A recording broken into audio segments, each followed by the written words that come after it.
Bienvenidos todos, esto es Hablemos de Inversiones, un programa dedicado a hablar sobre empresas y otras cosas. Hola, yo soy Krevix, trabajo en finanzas, soy inversor particular y escribo una newsletter sobre ideas de inversión que podéis leer en krevix.substack.com. Hola, yo soy Carlos Santiso y soy gestor en Icaria Cartera Permanente e Icaria Capital Dinámico. Todo el contenido de este programa no supone una recomendación de compra ni de venta. El propósito es meramente formativo. Muy importante que cada inversor haga su propia due diligence. Hola a todos, bienvenidos una nueva semana a un nuevo capítulo de Hablemos de Inversiones. Esta semana vamos a probar con un formato nuevo. Hemos traído muchas semanas continuas a diferentes gestores y los que están por venir, la verdad que son también de primer nivel. Pero esta semana queríamos probar con un nuevo formato, por lo que si os gusta, os agradecemos que nos dejéis vuestro like y sobre todo nos dejéis vuestro feedback en comentarios. De esta forma podemos intentar adaptar el contenido cada vez más a lo que os gusta a los oyentes, que debería ser el propósito principal. Está aquí conmigo Krevix, ¿qué tal? ¿Cómo estás? Muy bien, con muchas ganas de este programa, que sí que como comentas es un poco distinto, pero la verdad es que yo creo que puede ser muy interesante e ilustrativo, sobre todo, para conocer compañías más en profundidad. Pues sí, yo creo que también. El formato va a ser contar primero uno de los dos una tesis y el otro hacer preguntas, y la segunda parte el otro cuenta la tesis y se hace preguntas viceversa. Así que será así. Antes de empezar, quería comentar como introducción cómo estás viendo el mercado últimamente, Krevix. Parece que Europa es el nuevo activo libre de riesgo e inmune a las caídas. Sí, la verdad es que Europa se está comportando muy bien. Lo cual es sorprendente, ¿no? Porque siempre hablamos de Europa y parece como que es el que más va a sufrir la recesión o donde al final la economía europea, que tiene distintas velocidades, ¿no? Que suelen decir los políticos de la Comisión Europea y demás, bueno, tenemos unos países que van a un ritmo, otros a otros, y unos terceros más la parte del este a otro distinto, ¿no? Entonces, bueno, pese a ello, pues la verdad es que está actuando y rindiendo bastante bien, la verdad, comparado con Estados Unidos, que sí que es verdad que ha empezado fuerte el año, sobre todo la parte más tecnológica, ha recuperado de golpe algo, ¿no? Algo de las grandes caídas que ha tenido, pero luego enseguida ya pues está empezando a recortar, ¿no? Y vemos también recortes en algunas compañías muy grandes, pues como Google, etcétera, que son bastante grandes, ¿no? Para lo que nos tenían acostumbrados. Es verdad que a lo mejor la política monetaria de Estados Unidos está más clara, ¿no? Nos lo van cada mes dictando un poquito de una forma más clara la Reserva Federal, y a lo mejor el mercado lo está leyendo un poco mejor, y en Europa pues bueno, van un poco más con pies de plomo, ¿no? Cualquiera habría dicho que a lo mejor habría que haber subido los tipos más fuertes, etcétera. En este caso, el Banco Central Europeo pues también está yendo un poco, está subiendo tipos, pero va a otro ritmo distinto al estadounidense. No sé tú cómo lo ves.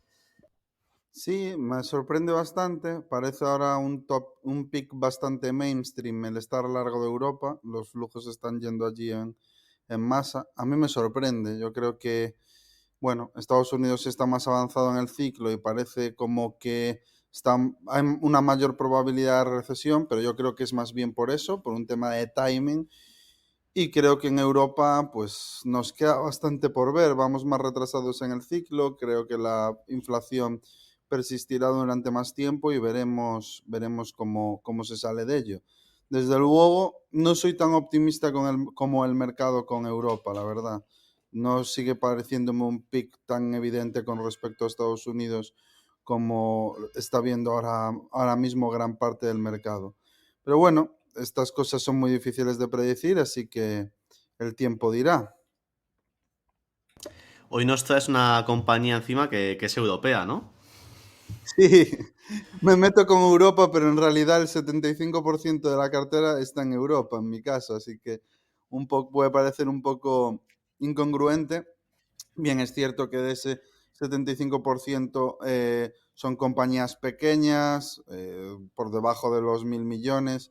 Y en el caso de la compañía que traemos hoy, Se trata de Corticeira Amorim, muchos la conocerán, es una histórica del Value, una compañía muy bien gestionada, una compañía familiar que capitaliza unos 1.200 millones de euros, una compañía pequeña relativamente, donde al ser pequeñas el management es de fácil acceso, y la verdad que ya la conocía desde hace muchos años, de hecho tenía el modelo hecho, pero nunca me había metido a profundizar como hemos hecho en esta ocasión. Y me he encontrado algo muy interesante y sobre todo una bonita sorpresa de cara a largo plazo. Creo que es una compañía con mucho potencial. Bueno, pues cuando quieras nos puedes empezar a contar, ¿no? Una de las líderes del corcho. Sí, hay un research que leí que me pareció muy bueno de Berenberg que decía Corticeira, el Google del corcho. Y puede sonar un poco exagerado, pero te diría que realmente es así. El sector del corcho consume bastante I+D todos los años, aunque pueda parecer de poco valor añadido y muy industrial, no es del todo así. Voy a intentar contar la tesis de una forma muy sencillita y corta. Cualquier cosa que se te vaya ocurriendo me vas interrumpiendo, así lo hacemos más dinámico y yo haré igual.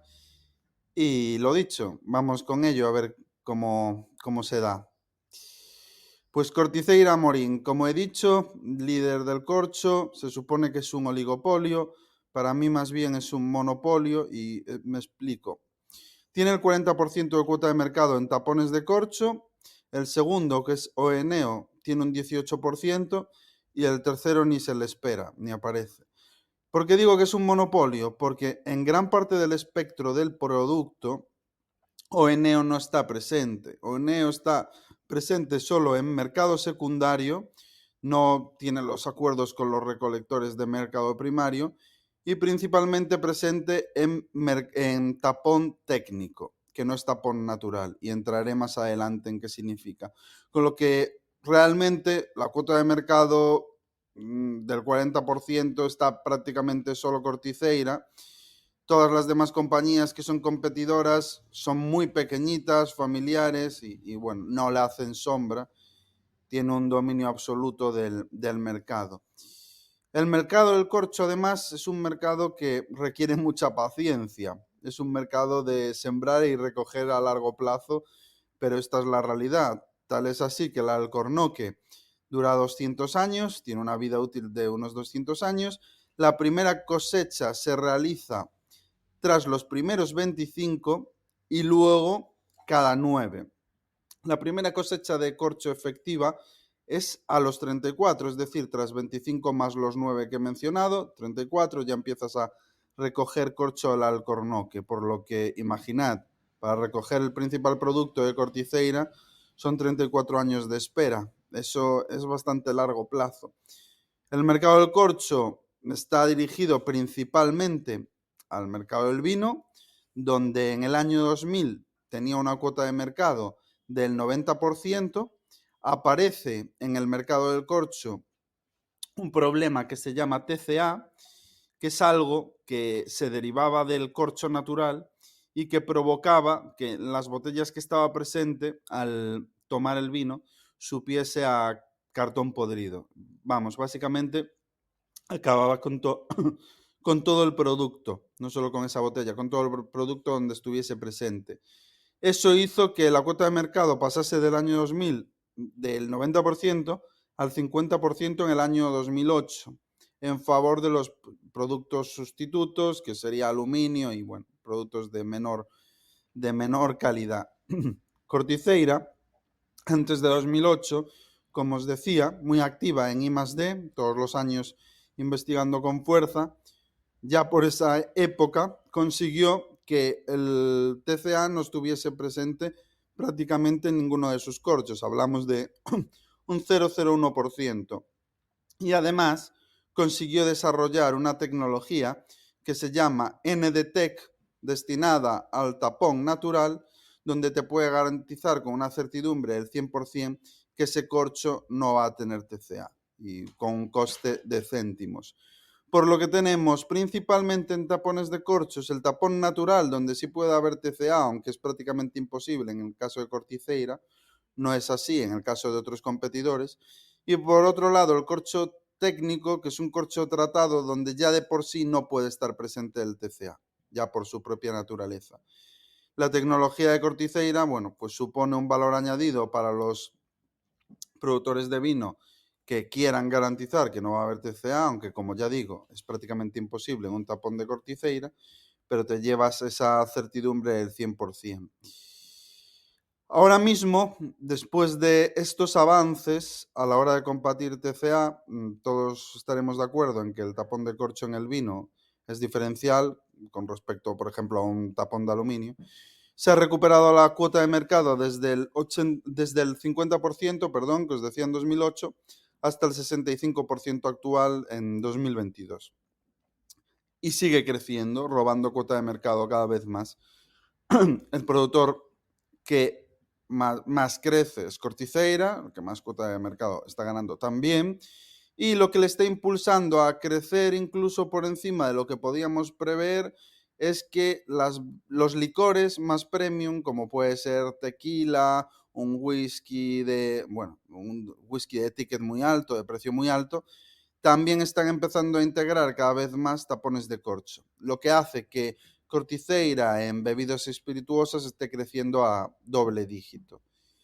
¿Dónde está el problema y por qué se genera una oportunidad? Una respuesta que siempre hay que saber responder, porque si una compañía cotiza barata, pero no eres capaz de encontrar el motivo, seguramente te estés perdiendo algo.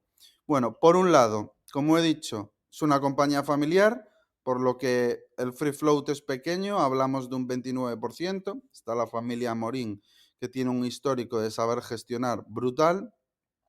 Y por otro lado, se le atribuye una mayor ciclicidad a la real, y me voy a explicar. El precio del corcho, que suele oscilar en torno al mismo precio siempre, tenemos subida la tesis en el Club del Value, pero para quien quiera profundizar en esta tesis le puedo pasar la imagen del precio del corcho que viene de informes del sector y de uno de Deloitte. Siempre suele converger a su media los últimos 20 años. Lo que pasa que dependiendo de la cosecha del año actual, va a haber una mayor cantidad de oferta o una menor. Una menor cantidad de oferta con una demanda fija hará que el precio del corcho suba, como ha sido este año, ha subido creo que un 33%, y si sucede lo contrario, el precio cae. Lo positivo es que las cosechas, como os he dicho, son cada 9 años, entonces la cosecha, por ejemplo, de 2018 correspondía a la cosecha de 2009, 2018 menos 9. Sabemos más o menos lo que nos va a proporcionar en cuanto a producción. El problema que hemos tenido en este año 2022, que acabamos de pasar, es que las condiciones meteorológicas perjudicaron la extracción de corcho y se pudo extraer menos del que era esperado, haciendo que el precio subiese bastante. La clave aquí sería si Corticeira tiene pricing power. Bueno, ya os adelanto que sí, solo con ver sus márgenes operativos, que son crecientes los últimos 20 años, podemos ver que Corticeira es capaz de repercutir esa inflación en la materia prima, en el corcho, a los clientes con más o menor celeridad. Esto significa que en 2022 no se ha repercutido el 100% del incremento, se terminará de repercutir en 2023, pero la gran ventaja que tenemos aquí es que Corticeira nunca ha revertido un incremento de precios, y eso es lo que produce que los precios en largo plazo sean crecientes y cada vez sea más eficiente, cada vez se produce más corcho por empleado, cada vez los servicios de terceros representan una cuantía menor, haciendo que, bueno, pues cada vez los márgenes se vayan expandiendo año a año un poco más, haciendo que nos encontremos con una compañía de alta calidad. Y hasta aquí. ¿Cuánto debería de valer esto? Bueno, pues hablamos de algo que para mí es prácticamente un monopolio en un sector con vientos de cola. El corcho es ESG, en un sector donde se está beneficiando de los crecimientos de los licores, que cada vez hay más corcho, donde hay cuota de mercado por ganar. Recordemos que en el vino tenía un 90% de cuota de mercado en el año 2000 y ahora está en un 65%. Y bueno, pues donde realmente las ventajas competitivas de Corticeira son claras. Es el que tiene la mejor tecnología, es el que tiene la mejor reputación, es el que tiene las relaciones con los productores para poder abastecer al mercado de corcho, siendo el principal player, y muy difícil erosionar esas ventajas competitivas. Para mí, teniendo en cuenta que el mercado europeo más o menos cotiza a unas 15 veces beneficios en los últimos 20 años, considero que esta compañía tiene una mayor calidad que el índice europeo, donde hay una alta presencia de compañías cíclicas y Corticeira no lo es. Pero si le aplicamos un múltiplo de unas 15 veces beneficios y un múltiplo de unas 9 veces Enterprise Value EBITDA, que más o menos también es el múltiplo al que cotiza históricamente el mercado europeo, estaríamos hablando de un upside de entre un 15-16%, algo menos, porque cuando hice el modelo no había subido lo que ha subido este año, a lo cual habría que añadir un dividendo que está en torno a un 3, si no me equivoco. Así que bueno, ajustando las subidas, 15-16% de potencial anual de aquí a 2025, 2026, creo que era, y por una compañía donde yo creo que el grado de certidumbre es bastante interesante.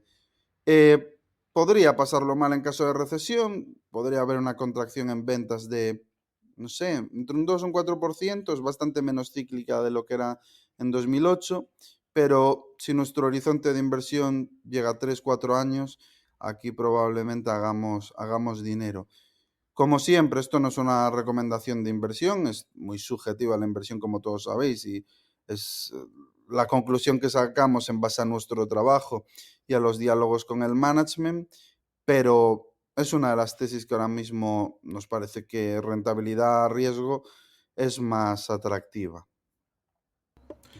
Pues parece muy interesante. Yo la verdad es que alguna vez la había escuchado por el, por el sector, pero sobre todo en España, que había escuchado algunos otros gestores que la habían contado y demás, pero la verdad es que me ha gustado mucho, la verdad. Sí que te quería hacer algunas preguntas, porque lo que he hecho ha sido meterme en Ticker, ir viendo mientras un poco algo de números y ver un poco a ver a qué se deben pues ciertos vaivenes, ¿no? Digamos, por ejemplo, entre 2015 y 2016 aumentan bastante las ventas, no sé si se debe a una adquisición o algo que harían, aumenta también bastante el margen operativo en el 2016, que pasa, en 2015, perdón, 2015 y 2016 pasa de estar en torno a un 10 a un 13 y luego un 15%, se mantiene así hasta 2017 y a partir de 2017 hasta la actualidad se mantiene en torno al 11,5%, más o menos. ¿A qué se debe ese pico, ¿no?, que hay ahí entre los años 2015 y Pues 2016? digamos que lo previo en 2018 es lo normal y lo posterior a 2018 es lo anormal, me explico. En 2018 hubo un incremento en el precio del corcho superior al 30%, donde a pesar de que Corticeira hizo una muy buena gestión y si nos fijamos en los inventarios en balance, llegaron a 2018 muy cargados de inventarios, no fue suficiente para que no impactaran los márgenes. Después de 2018, la idea es trasladar el coste. Teníamos 2019 y 2020 para trasladar el coste del incremento del precio del corcho, pero ¿qué nos vino? Bueno, nos vino el COVID, ¿no? Entonces fue bastante complicado, no solo las negociaciones, sino que los volúmenes de consumo de vino se desplomaron, básicamente porque el mundo estaba cerrado y no podías salir a consumir vino a los restaurantes. Esto lo hemos visto también porque somos accionistas de TFF y ha costado mucho recuperar los volúmenes previos a la pandemia, ahora ya estamos ahí y es por eso que TFF prácticamente ha duplicado el precio. En el caso de Corticeira yo creo que sucederá parecido porque se benefician del mismo mercado, el mercado del vino, que está recuperando muy bien.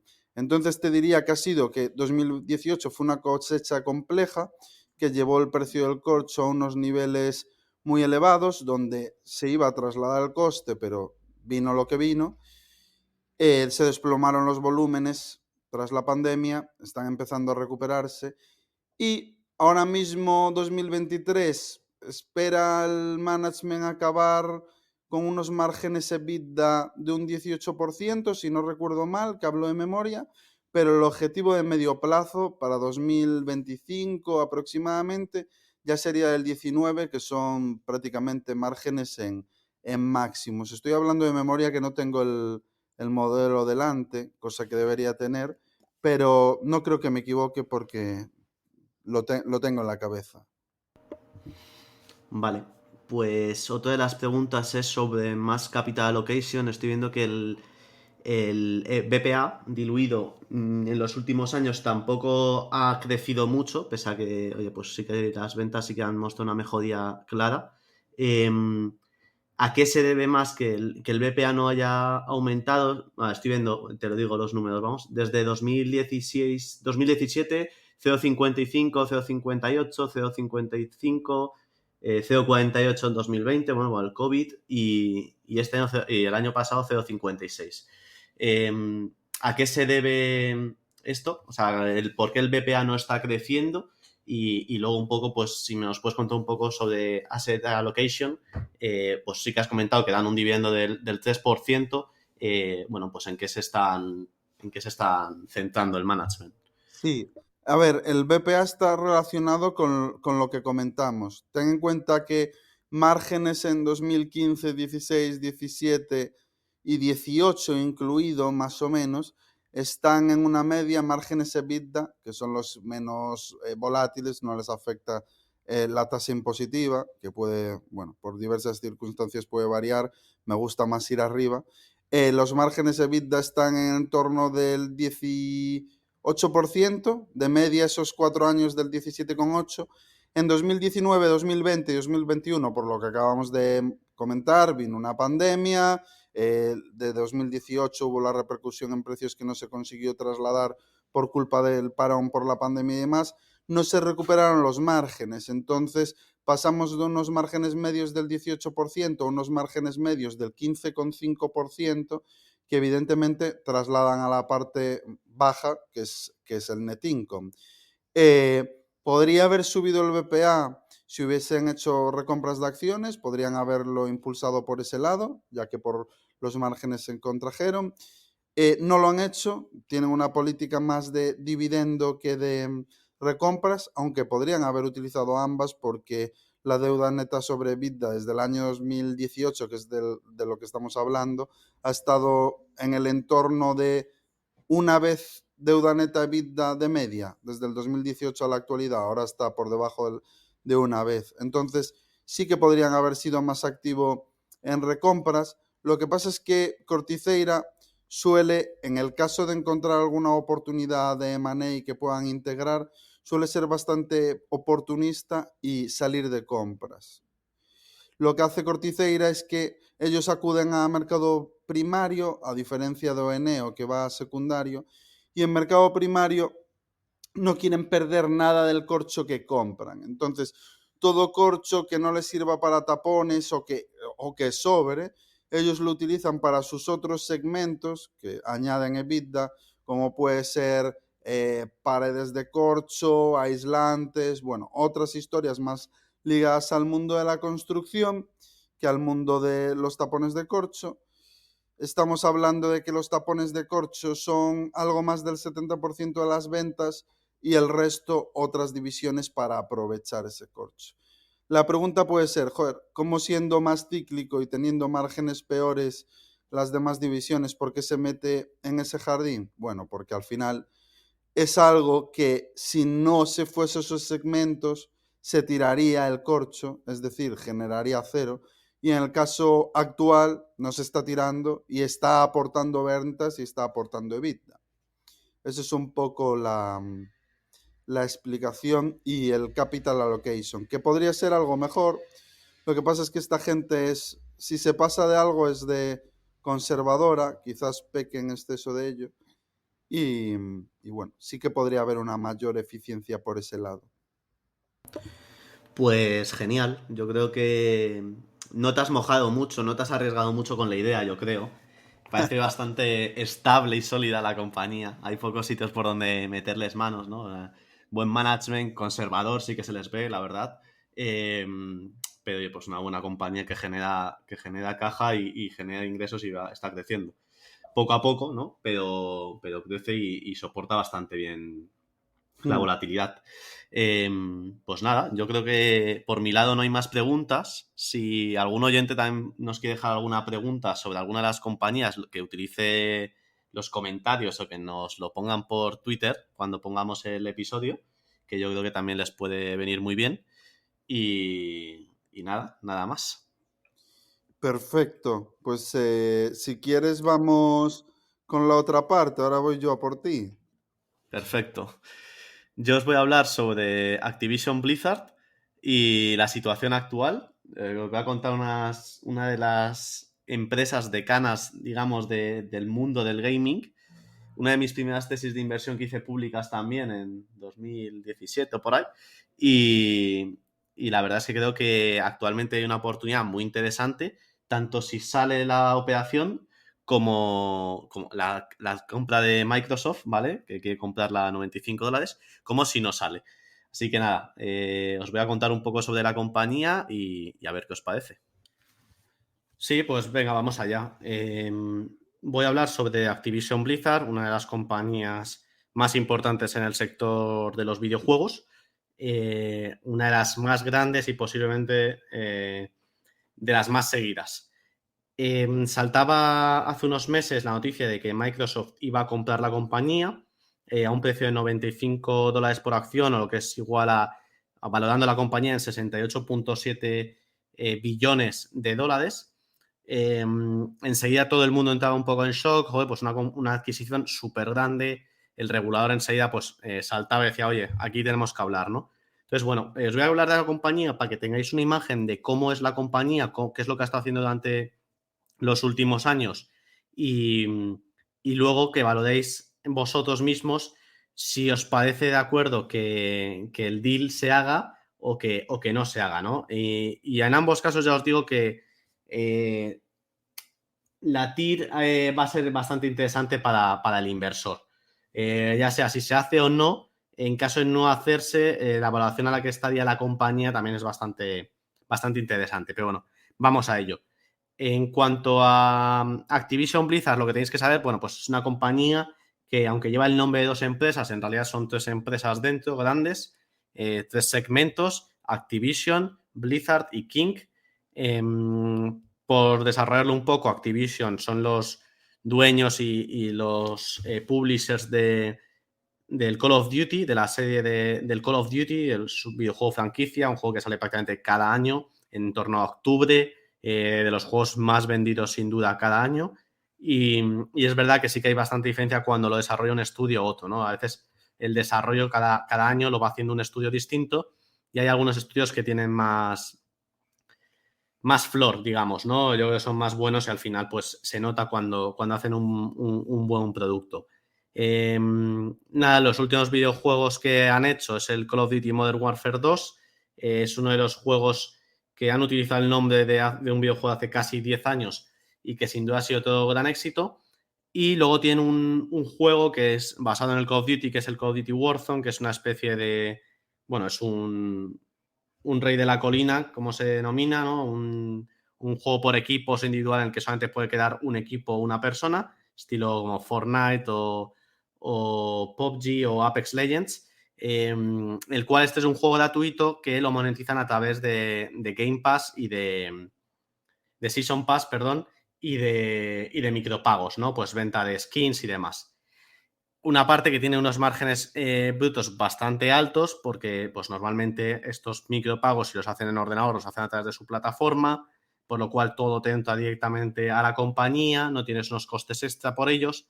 Y si lo haces pues a través de PlayStation o Xbox, que principalmente es un juego donde más se juega en consolas, pues tienes un coste ahí de un 30% para el distribuidor, ¿no?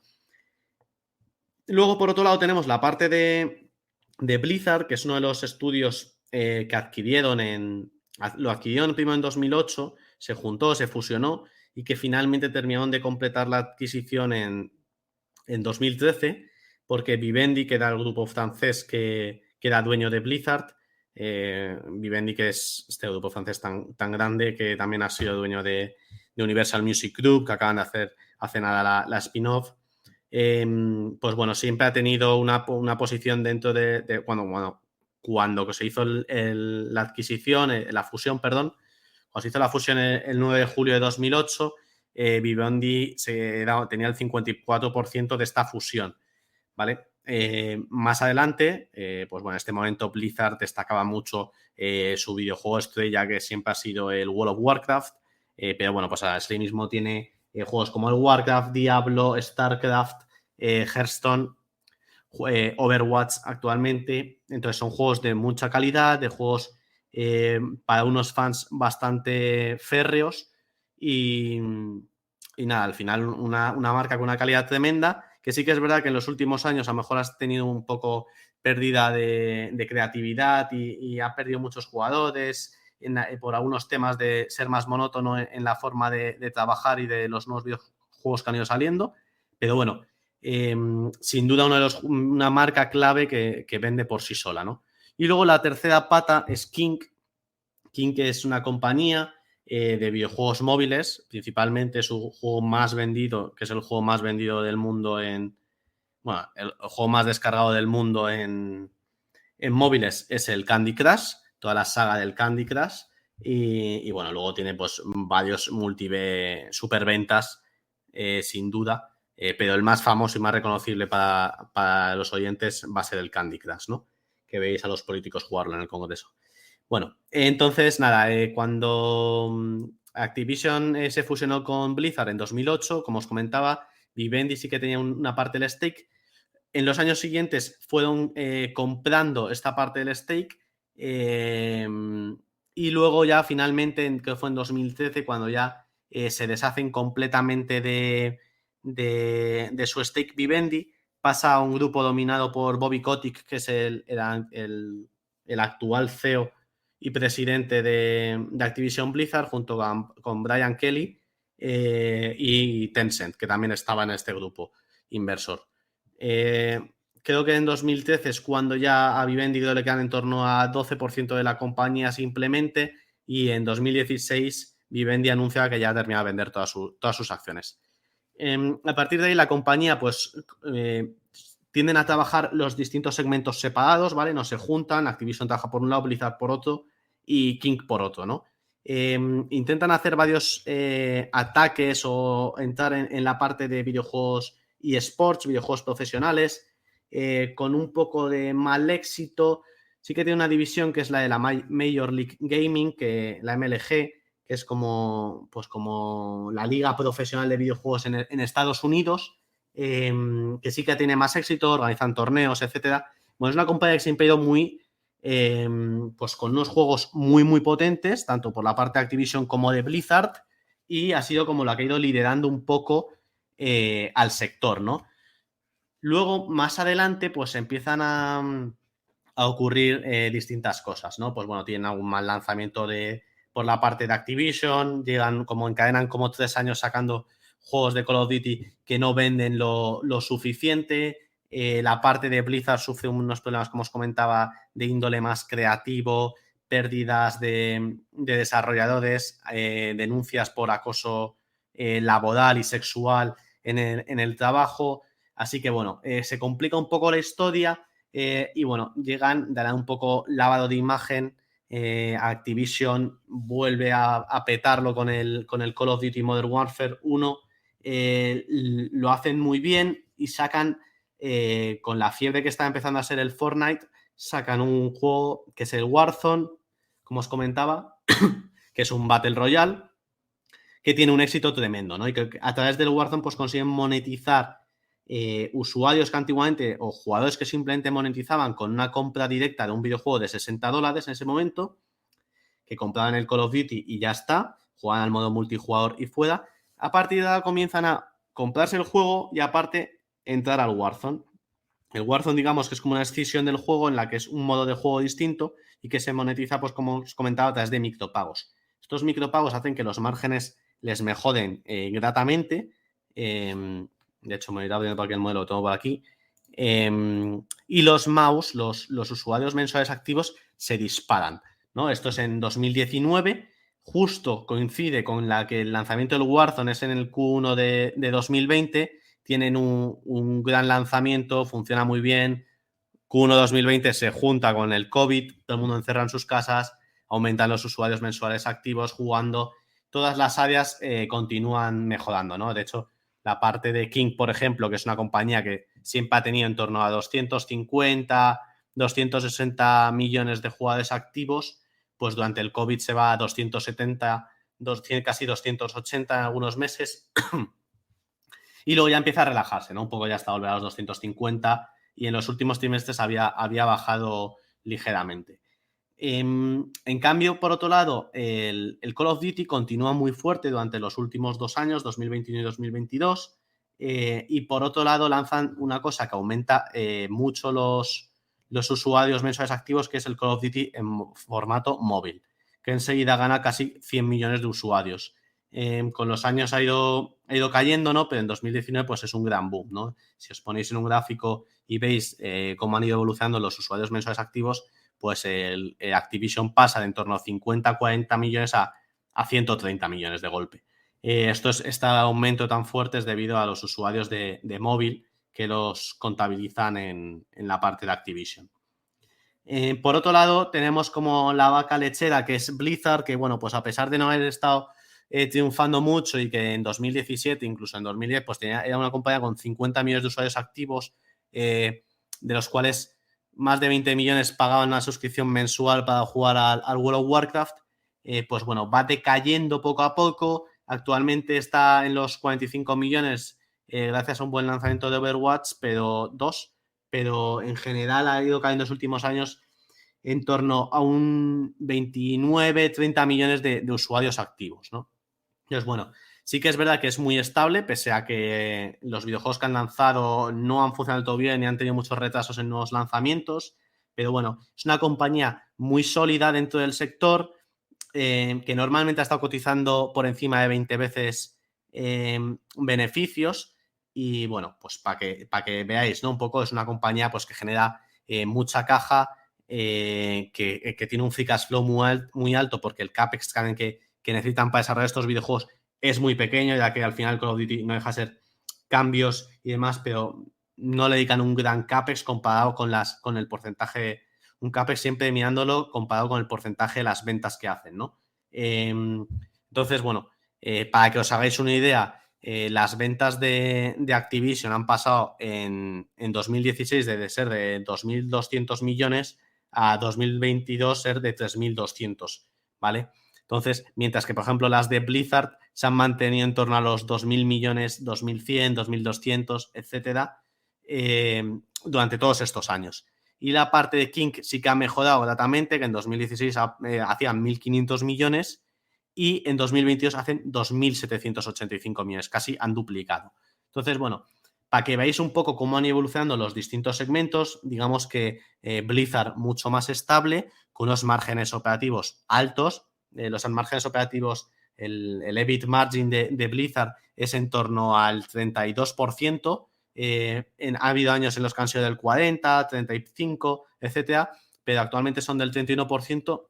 Y luego Activision, Blizzard y King tienen márgenes del 40%, ¿vale? Los márgenes de King sí que están más en línea con los del sector móvil, aunque sí que es verdad que el sector móvil pues depende mucho del coste por adquisición que le metan cada año, ¿no? Al final, pues si gastan más en publicidad para conseguir clientes, pues bueno, como estamos hablando de Activision Blizzard, que es una marca súper conocida y de Candy Crush, no necesitan invertir tanto, ya que mucho llega por el boca a boca y por el tamaño tan grande que tienen, ¿no? Cuando tú llegas a 220 millones de usuarios mensuales, al final es muy fácil que las propias economías de escala lleguen a más gente, ¿no? Entonces, bueno, siempre y cuando el producto no se deteriore. Entonces, bueno, pues esto es por un lado. Luego, por otro lado, como os comentaba, tendríamos la parte de las distintas geografías, ¿vale? Y donde hay un problema actualmente es en China. Las principales geografías donde mejor desempeñan es obviamente en Estados Unidos y en EMEA, ¿vale? En Europa. Pero luego sí que en China hemos visto un problema que es la pérdida de uno de sus distribuidores. Para entrar en China tienes que distribuir a través de una compañía china, las más grandes, Tencent y NetEase. En la parte de Blizzard, ellos distribuían la parte de Blizzard, la distribuían el World of Warcraft, Diablo, Overwatch y demás a través de NetEase. Esto es un acuerdo que se rompió a finales del año pasado y a partir de febrero este año ya los usuarios chinos han dejado de tener acceso a los juegos de Blizzard. No hacían unas ventas tampoco muy dependientes de China, que en torno a China el beneficio de dirección de China era en torno al 3%, o sea que luego no era tanto, pero sí que es verdad que era una comunidad muy grande y que en cuanto sacas cualquier cosa, pues tienes que estar en ese mercado, ¿no? Entonces, bueno, pues es una pena. Yo intentaba buscar algún acuerdo y demás para volver allí, pero sí que es cierto pues que se nota mucho, ¿no? Para que os hagáis una idea, por ventas, para que sepáis un poco de los números, en 2022, en los últimos 4 trimestres, ¿vale? O sea, en el fiscal year de 2022, en América hicieron 4.2 billions de las ventas totales que habíamos comentado, que eran en torno a 8.000 millones, ¿vale? O sea, la mitad eran en Estados Unidos. Luego, 2.200 eran en Europa y Asia-Pacífico eran 1.000 millones. De los cuales en China, pues se esperan que sean más de la mitad. Así que, bueno, pues esos 500 millones estás dejándolo posiblemente de ganar. Obviamente no es un impacto súper grande a las cuentas, ¿vale? No es algo que te vaya a hacer caer la cotización en picado, pero sin duda pues es algo a tener en cuenta. Pues en China lo que sí que hemos visto, que no han tardado mucho en sacar copias de estos videojuegos tan famosos, ¿no? Sobre todo el World of Warcraft, pues han sacado una copia solamente para China y bueno, al final pues lo que hacen los chinos, ¿no? Al final siempre en este sentido de cuando algo no lo dejamos entrar o no se permite entrar o no entran por algún motivo, hacemos una copia de ello. Entonces, bueno, ¿qué es lo que pasa? Que llegamos al 2022, como os comentaba, Microsoft lanza una OPA a un precio de $95 y claro, enseguida saltan las alarmas.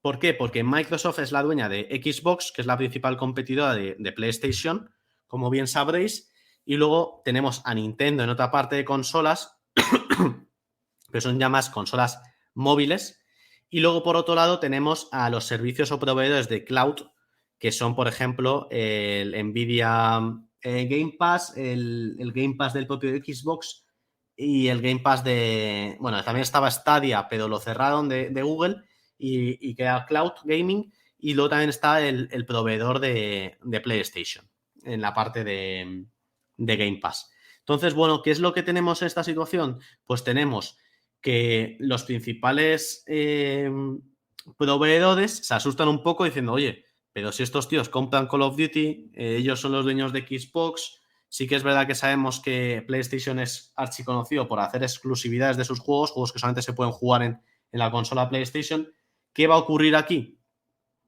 Pues bueno, lo que va a ocurrir o lo que va a pasar es que, o lo que ellos piensan que va a pasar, es que en cuanto Xbox o Microsoft adquiera Activision Blizzard, pues va a meter sus videojuegos en el Game Pass, que es el modelo de suscripción por $10 al año, por $10 al mes, que puedes jugar a una variedad de juegos muy alta que tiene Microsoft, que paga a los distintos publishers.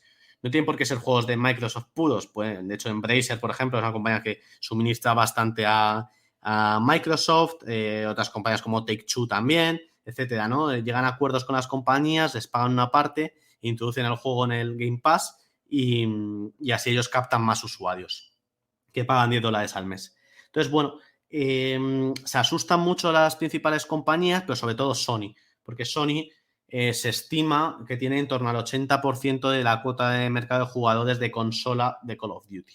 Por lo tanto, el otro 20% lo tiene Xbox. claro, si de repente Microsoft coge y pone el Call of Duty que solamente se pueda jugar en Xbox, por ejemplo, pues eso haría que el resto de jugadores, que es una barbaridad de jugadores lo que juegan a Call of Duty, pues en la próxima salida de nueva generación de consolas que acaban de salir ahora, dijesen, oye, pues voy a abandonar mi PlayStation, me voy a comprar la Xbox, porque aparte de ser más barata que la PlayStation, voy a poder jugar a mi juego favorito, que es el Call of Duty, ¿no? Entonces, bueno, es una de las formas, yo creo, muy first level thinking, ¿no? Que digamos, muy pensamiento de primer nivel, pero que Sony en ese momento pues asusta, ¿no? Por otro lado, tenemos que Microsoft, pues bueno, llega a una buena alianza con Bobby Kotick y juntos van a presentar el plan a los distintos organismos reguladores que se han quejado, ¿no? Bueno, que han dicho que van a investigarlo. La situación que tenemos ahora mismo es complicada para que el deal salga adelante. No significa que no pueda salir, pero sin duda la CMA, que es el organismo regulador inglés, la FTC, que es la Federal Trade Commission de Estados Unidos, y la Comisión Europea han puesto objeciones al acuerdo. Y ahora, recientemente, ayer 21 de febrero, se reunieron para hacer una vista a puerta cerrada en la que las principales compañías exponían su caso, ¿no? Sí que es cierto que Microsoft ha puesto en apuros a Sony varias veces porque les ha pedido datos de juego de usuario, etcétera, del Call of Duty y de estos juegos, y Sony, siempre ha puesto problemas, ha ralentizado, ha tardado más, ha pedido más tiempo, etcétera, y sigue sin dar los datos a los reguladores. ¿Por qué? Porque Sony al final es el único actualmente que quiere bloquearlo, y esto se ve en que Microsoft ha ofrecido acuerdos de 10 años de exclusividad en los que no se van a salir los juegos de las distintas plataformas.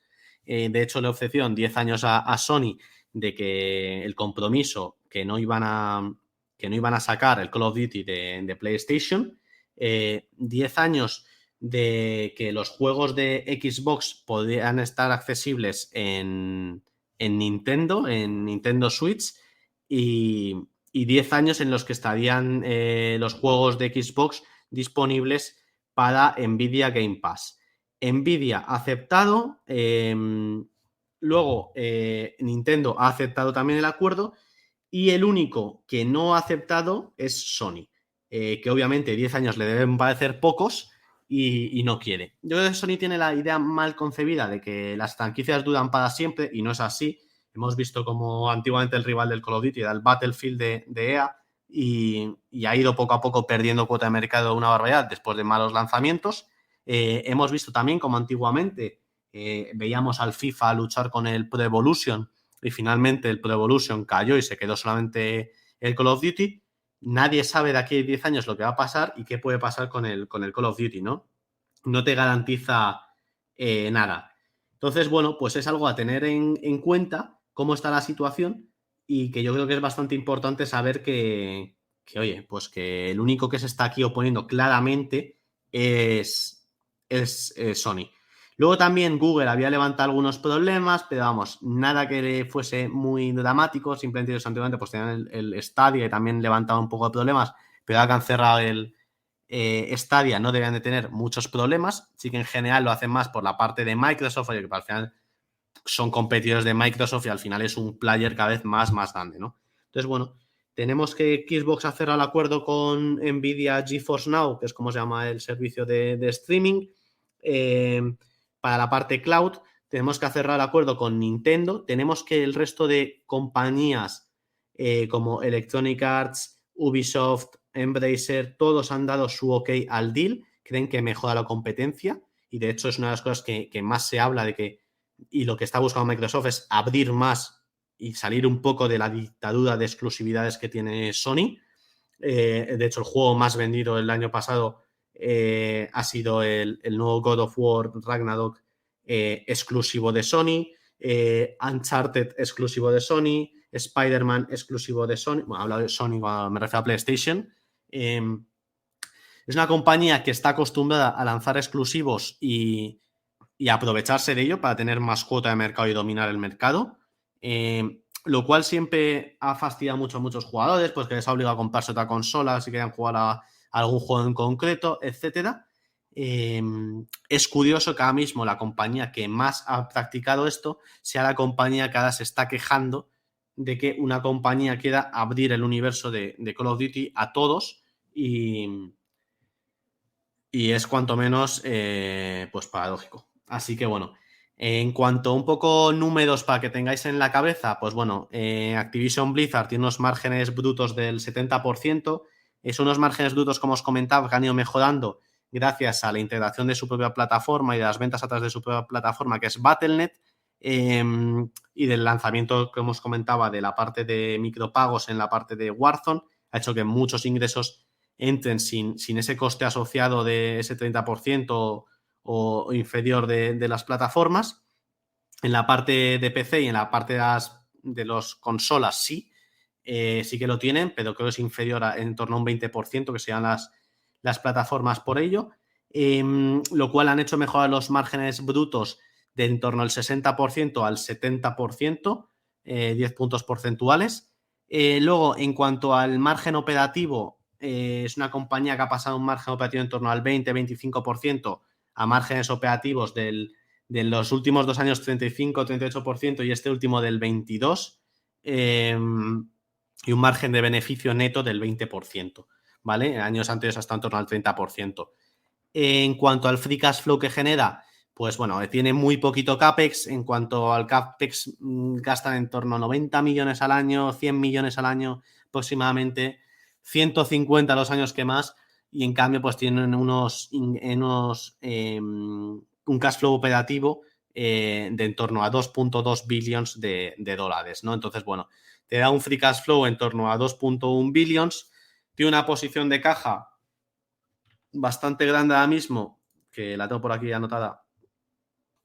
Tiene una posición de caja ahora mismo de $11 por acción, ¿vale? De los 77 que capitaliza actualmente, $11 son de caja. Y a todo esto hay que sumarle, ¿vale? Que es importante conocer, hay que sumarle $4 por acción, en torno a 3 billions, que recibiría en caso de que el acuerdo no se realizase.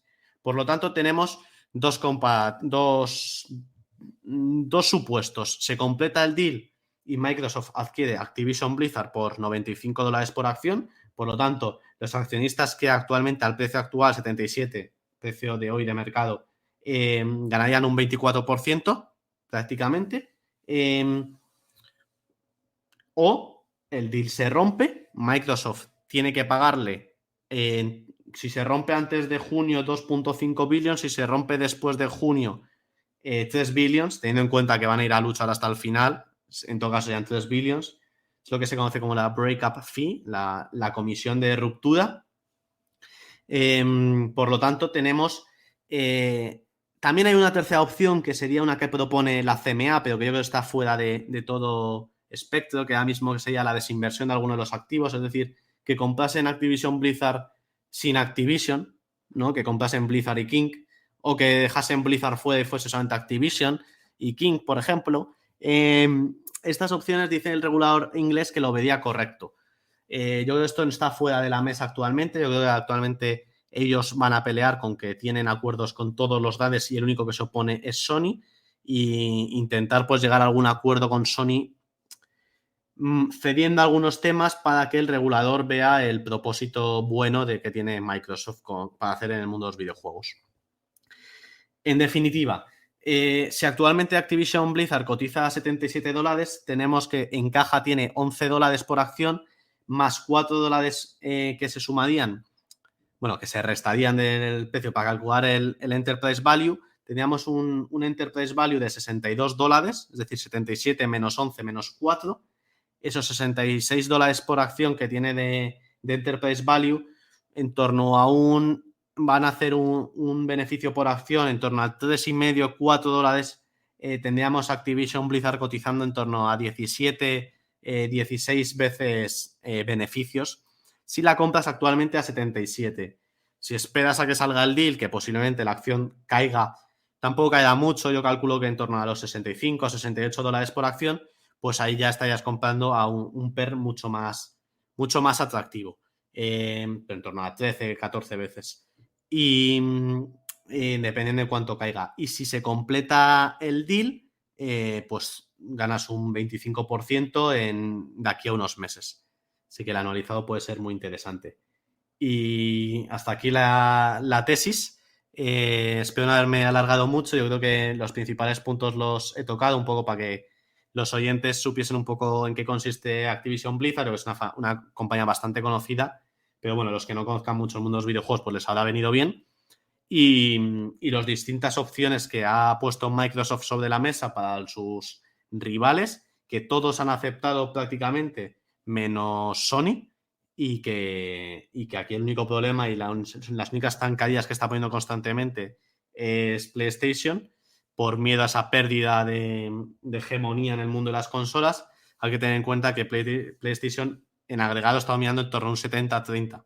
Entonces, claro, cuando ves estos números, pues bueno, sí, puedes perder hegemonía, pero tampoco es que no vayas a vender consolas, ¿vale? Simplemente estás democratizando un poco más este mundo que ahora mismo pues, es un oligopolio prácticamente. Así que nada, eso es todo. ¿Preguntas? Pues muy interesante la tesis, Krevix. La verdad, me ha gustado mucho.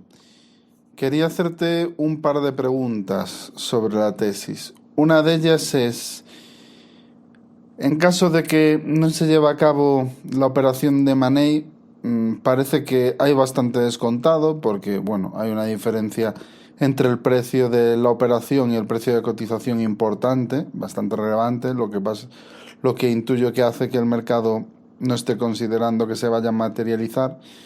Pero aún así, en caso de no producirse con la noticia, yo creo que podría haber una caída importante. ¿Hasta dónde crees que puede ser esto así o ya está totalmente descontado? Pues son buenas preguntas, Carlos. Siempre es difícil estimar qué caída puede tener, ¿no? Sí que es verdad que, pues viendo un poco el comportamiento del sector, la salida de fondos de arbitraje que se produciría y demás, estaríamos en torno a una caída en torno a los 65, 68 dólares por acción. Posiblemente en el primer momento sea más fuerte porque siempre hay una mayor sobrereacción por parte del mercado, pero posteriormente lo lógico sería que no cayese mucho más allá de los 65 dólares. En los 65 dólares estaríamos teniendo la acción pues bueno, con un precio de 65 dólares con una caja neta de 11 dólares por acción y 4 dólares por acción de la breakup fee que os comentaba. En caso de que no se llegue a cumplir el deal, tendríamos un EV, un Enterprise Value de 50 dólares por acción. Esto entre 4 dólares, que sería el EPS estimado para el año que viene, estaríamos a una valoración de 12 veces beneficios. Así que yo creo que es una valoración muy, muy atractiva en caso de que se fuese a los 65 dólares, como comento, que son 12 dólares por debajo del precio actual.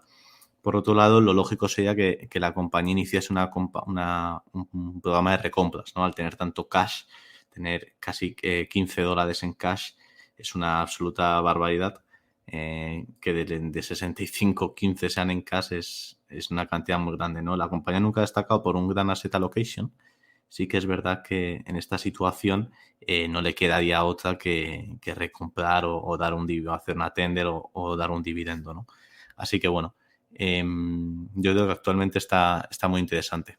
Entendido. Otra pregunta es que la gestión de Activision, de sus IPs, además de la compañía, no ha sido muy buena. Hemos tenido los escándalos y sobre todo algo que los fans del gaming podemos decir es que las IPs de Blizzard son unas de las mejores IPs del mundo, con fanáticos absolutos de StarCraft, Diablo, Warcraft, etc.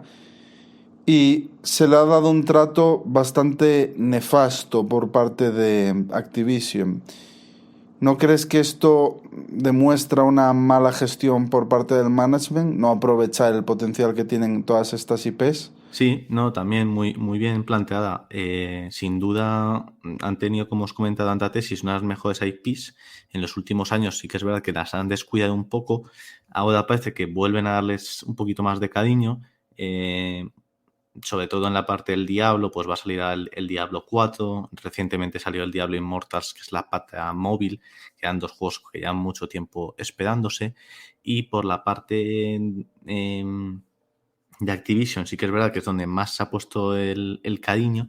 Sí que es verdad que otras IPs, como por ejemplo StarCraft o Heroes of New Earth, están muy, muy abandonadas, pero sin duda, Heroes of the Storm, perdón, pero sin duda creo que sobre todo en la parte de StarCraft tienen para sacar algo potente en los próximos 5 años, ¿no? Yo creo que tienen que intentar volver a recuperar esa IP que la tiene un poco abandonada últimamente y que sin duda tiene un montón de gente interesada por ella.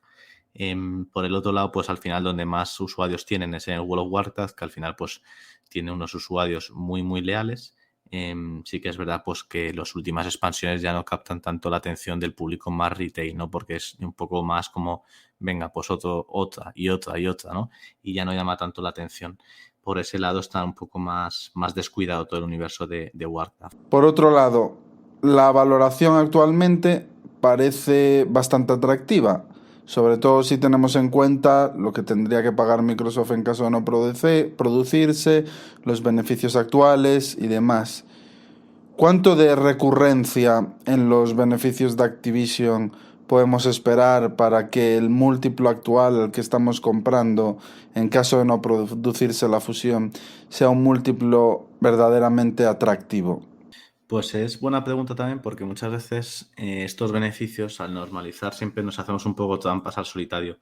No es el caso, la verdad es que en la parte de Activision Blizzard es una compañía bastante recurrente en sus beneficios y en sus ingresos, ¿no? Me pueden haber ligeras variaciones en función de algún lanzamiento muy bueno o muy desastroso, pero normalmente incluso cuando hacen un año con un lanzamiento en la parte de Activision más malo del Call of Duty, suelen hacer números bastante altos, ¿no? Y al final hay una legión de fans que siempre están apoyando a la compañía.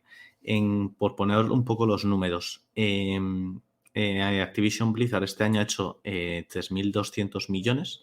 El año anterior hizo 3.400. En 2020, que fue en el boom del COVID con el lanzamiento de Warzone y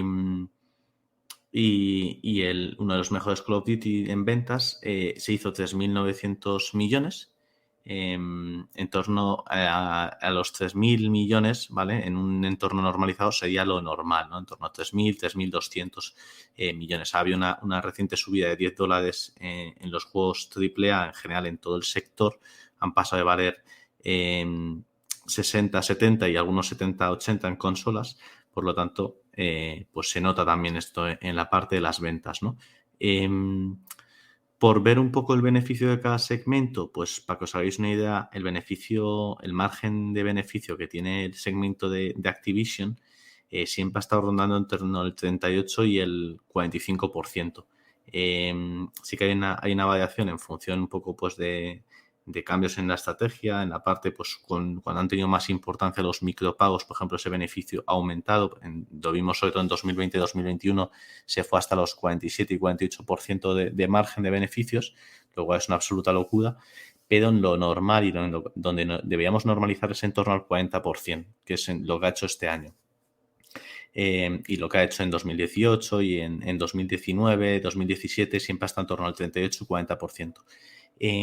Por otro lado, la parte de Blizzard es bastante recurrente, tanto en ingresos como los ingresos suelen rondar los 2 billions, gracias a principalmente los pagos y los micropagos de la parte de Overwatch, Hearthstone y Diablo, y la parte de micropagos y de suscripción de World of Warcraft.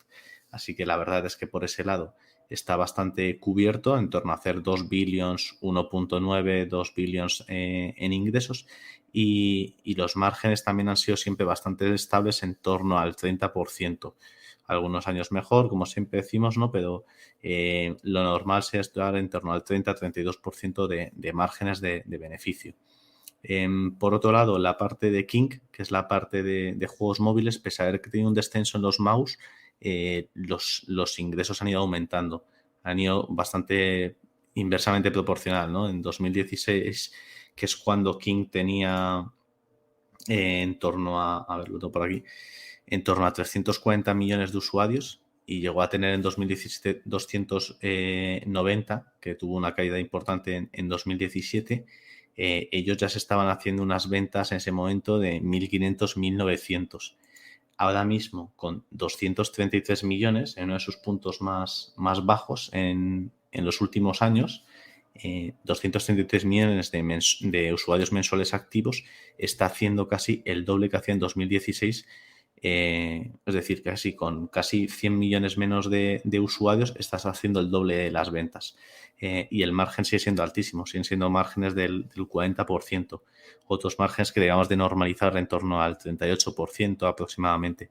Por lo tanto, tenemos una compañía con 3 divisiones muy estables, con crecimientos y, ventas en general que crecen y con sobre todo unos márgenes bastante estables, ¿no? y muy altos. Por lo tanto, el EPS de en torno 3,5, 4, yo creo que es algo totalmente normal y que debían de conseguir sin muchos problemas, ¿no?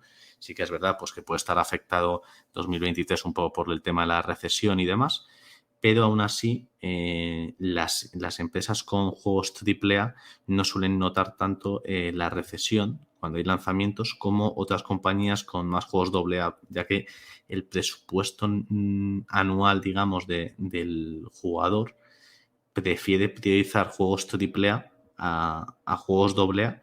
Por lo tanto, podríamos considerar, contestando a tu pregunta, que la recurrencia es muy alta en torno a de los beneficios y sobre todo, oye, pues que este EPS sería muy raro no verlo en 3,5 hacia arriba, ¿no? Y 4 incluso puede hacer más de $4 por acción, lo cual estaría mucho más barata, pero bueno, siempre como estamos hablando de estimaciones, pues en torno al 3,5, por ser muy conservadores, sería lo más correcto, ¿no? Que tenemos la compañía en torno a 14, 15 veces beneficios. Estupendo. Pues muchas gracias por tus respuestas, Krevix. Hasta aquí el programa de hoy. Recordad, si os ha gustado el formato, dejadnos vuestro like y vuestro feedback. Volveremos a repetir si esto tiene buena acogida. Muchas gracias por estar ahí. Nos vemos dentro de una semana con un nuevo capítulo de Hablemos de Inversiones. Un saludo a todos.